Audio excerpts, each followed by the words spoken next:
اہل سنت کا یہ معمول رہا ہے کہ یہ صورت مصطفیٰ کی بھی تعریف کرتے ہیں اور سیرت مصطفیٰ کی بھی تعریف کرتے ہیں۔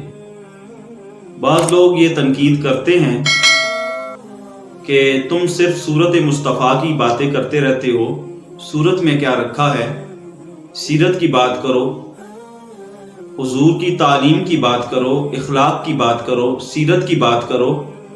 میں ان لوگوں کی خدمت میں گزارش کرنا چاہوں گا کہ سوال ہم سے نہ کرو نبی کی صورت میں کیا رکھا ہے، یہ سوال خدا سے کرو۔ ہمیں قصوروار ٹھہرانے سے پہلے ذرا رب سے پوچھ لو، وہ بھی تو بار بار یار کی صورت کے تذکرے کر رہا ہے۔ سنو خدا کیا کہتا ہے، فرمایا والضحیٰ، اے محبوب تیرے چمکتے ہوئے چہرے کی قسم۔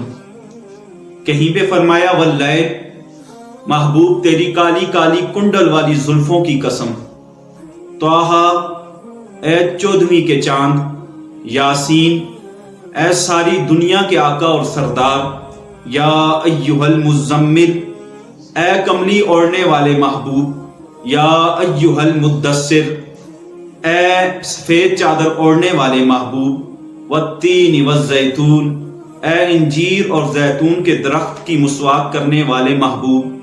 لعمرک، اے محبوب مجھے تیری زندگی کی قسم، مجھے تیری حیاتی کی قسم۔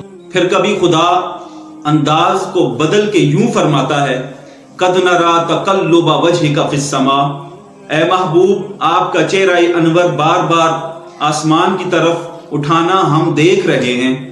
کبھی فرماتا ہے فإنک بأعیننا، اے محبوب ہم تجھے چشم قدرت سے دیکھ رہے ہیں۔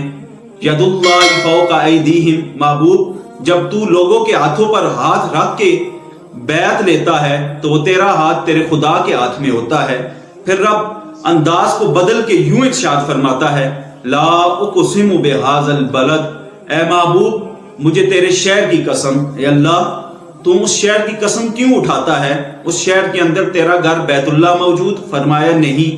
اس وجہ سے شہر مکہ کی قسم نہیں اٹھا رہا، کیا اس شہر کے اندر صفا و مروہ کی پہاڑیاں موجود ہیں؟ فرمایا نہیں۔ اس وجہ سے بھی شہر مکہ کی قسم نہیں اٹھا رہا۔ اے اللہ پھر تو شہر مکہ کی قسم کیوں اٹھا رہا ہے؟ فرمایا وَأَنْتَ حِلٌّ بِهَذَا الْبَلَدِ، میں اس شہر کی قسم اس لیے اٹھا رہا ہوں، اس شہر کی گلیوں میں میرے محبوب مجھے چلتے پھرتے نظر آتے ہیں۔ یہ ساری آیات قرآنیہ جو میں نے آپ کے سامنے تلاوت کی ہیں، مجھے بتائیں کہ اللہ ان میں کون سی تعلیمات بیان فرما رہا ہے؟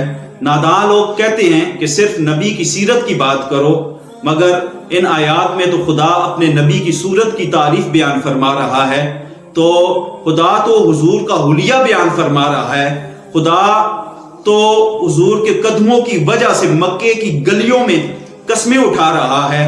ہم پر اعتراض کرنے والوں خدا سے پوچھو کہ اس صورت میں کیا رکھا ہے۔ ہم نبی کی صورت کی بات پہلے اس لیے کرتے ہیں، ہمیشہ پہلے صورت ہوتی ہے، سیرت بعد میں ہوتی ہے۔ صورت نہ ہو تو سیرت بنتی ہی نہیں، صورت میں سیرت کی جھلک نظر آتی ہے۔ اس وجہ سے ہم حضور کی صورت کی بات پہلے کرتے ہیں، صورت کی تعریف پہلے کرتے ہیں اور بعد میں سیرت کی تعریف اور سیرت کی بات کرتے ہیں۔ حضرت ابو ہریرہ رضی اللہ تعالیٰ عنہ سے کسی نے پوچھا کہ اے صحابی نبی ذرا بتائیں کہ ہمارے حضور کی صورت کیسی تھی؟ انہوں نے فرمایا اگر تم مجھ سے مصطفیٰ صلی اللہ علیہ وآلہ وبارک وسلم کی بات پوچھتے ہو تو سنو، کأن الشمس تجری فی وجہہ، جب ہم حضور کا چہرہ دیکھتے تو یوں لگتا کہ سورج آپ کے چہرے میں چمک رہا ہے۔ یہی سوال جب مولا علی مرتضیٰ علیہ السلام سے کیا گیا آقا کریم علیہ السلام کے وصال کے بعد، تو حضرت علی شیر خدا رضی اللہ تعالیٰ عنہ نے فرمایا لم ارا قبلہ ولا بعدہ مثلہ صلی اللہ علیہ وآلہ وبارک وسلم، آپ اتنے خوبصورت تھے کہ آپ سے پہلے اور آپ کے بعد میں نے آپ جیسا حسین کوئی دیکھا ہی نہیں۔